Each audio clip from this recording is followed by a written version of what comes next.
Hello guys! Welcome to my YouTube channel.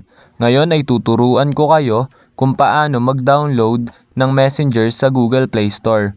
Una, pindutin lang ang ating Google Play Store. Then, ayan, kapag nandito na kayo, then ang gagawin nyo lang, mababasa nyo yung search na dito sa baba. Ito siya. Then, i-click nyo lang yan. Then, kapag na-click nyo na, mapupunta na tayo dito. Then, ang gagawin nyo lang, pansinin nyo lang sa taas ito. Then, i-click nyo lang yan. Then, kapag na-click nyo na, ang gagawin nyo lang is i-type nyo lang dito yung Messenger. Ayan, i-type lang natin. Then, kapag na-type nyo na, then search. Then, kapag na-search nyo na, lalabas na dito yung Messenger, which is eto siya. Then, kapag nakita nyo na, i-click nyo lang yung Messenger na yan.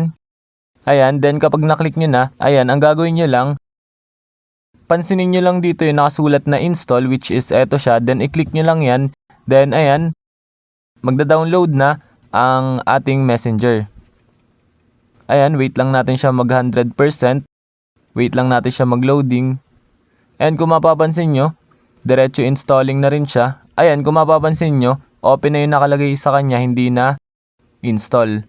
Ibig sabihin na download na natin ang Messenger app. Ayun, ganun lang na mga dali mag-download ng Messenger sa Google Play Store.